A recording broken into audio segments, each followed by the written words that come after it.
Todo último domingo, nós temos esse espaço especial para as crianças aqui no culto, naquele momento alegre para as crianças e tenso para o pastor, né? Que é a famosa mensagem do saco, né? Para quem ainda não conhece o que é a mensagem do saco, as crianças colocam dentro de um saco, um saco preto, poderia ser um saco transparente, mas não é um saco preto, para piorar a minha situação, as coisas que eles escolheram, um monte de objetos ali. E eu tenho que sortear um e trazer uma mensagem para eles de improviso, tendo esse material, com esse objeto que vai ser sorteado como base. Então, Manu, que é a portadora da material, não posso olhar, né? Tem que botar a mão e tirar. Igreja, vamos orando aí, por favor. Tá? Sempre esse horário, porque essa hora é uma hora de tensão. Então, tem que botar a mão e tirar rápido, né?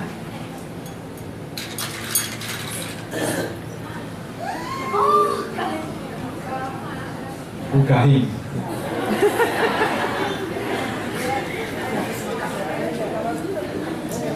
No horário direito. No horário. Aí eu preciso ter um tempo para respirar e pensar, né? Ai, ai, ai.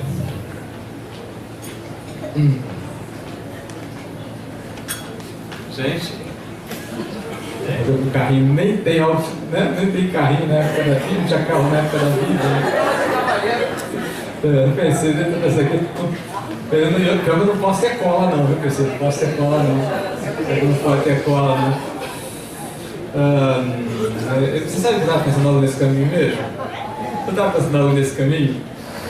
Então, mas vamos lá.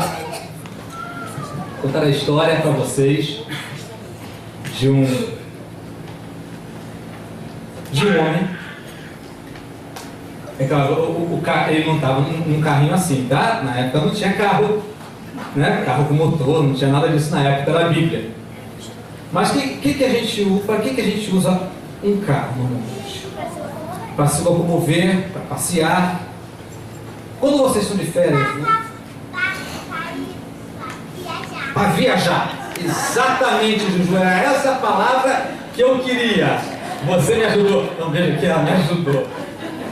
Obrigado, Juju. Para viajar. É isso que eu queria. Então eu quero falar para vocês de um homem que estava fazendo uma viagem. Não era num carro bonito como esse, mas era no carro que ele tinha naquele tempo. Que carro que ele tinha naquele tempo para viajar? Era puxado a cavalo, uma carruagem, uma carroça, né? Esse homem era um homem muito importante. Ele estava vindo de Jerusalém. Jerusalém é a cidade onde estava o templo do Senhor. Ele morava muito longe. Ele morava na África. E tinha viajado muito tempo para ir até Jerusalém para adorar o Senhor. E ele era um homem importante.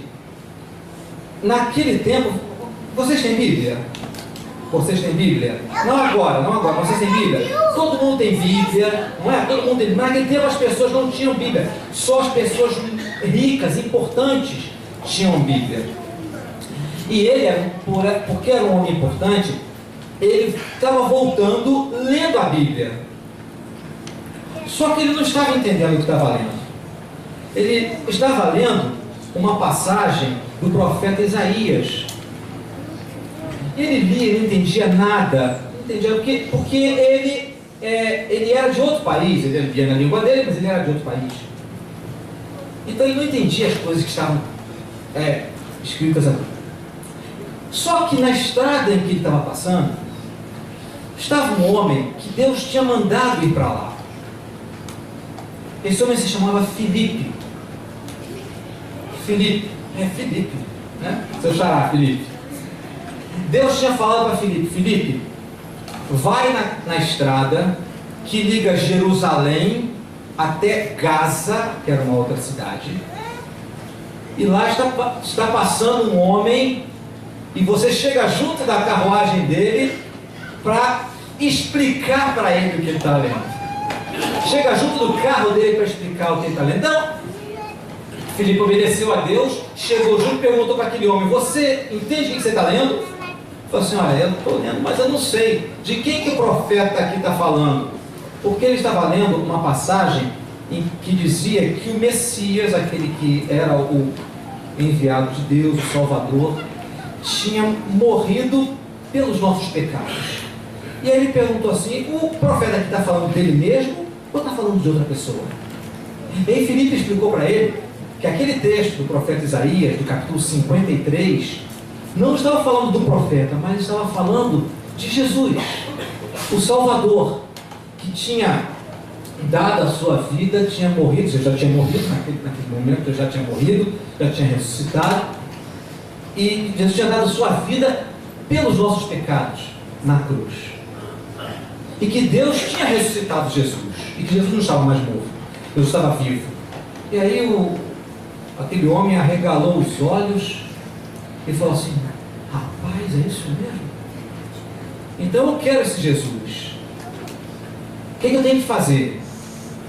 E aí Filipe falou: se você crê de coração? E aí ele falou: creio sim. Então você pode ser batizado. Aí ele perguntou: o que impede? Não impede nada. Você crê de todo o coração? Quer seguir a Jesus? Então, olha, tem ali um rio, um laguinho. O texto não diz, né? Tinha água ali. Então, vamos parar o carro, vamos descer e você vai ser batizado. E aí eles pararam, eles desceram, o homem foi batizado e eles se despediram, e ele seguiu feliz. O texto da Bíblia diz que ele seguiu cheio de alegria na sua viagem no seu carro, né? Não esse carro, mas na sua carruagem. O que isso ensina para a gente? Ensina que quando a gente crê de coração, acredita de coração que Jesus nos ama, entregou a sua vida por nós e morreu e ressuscitou, nós cremos de verdade, de coração, a nossa vida segue feliz.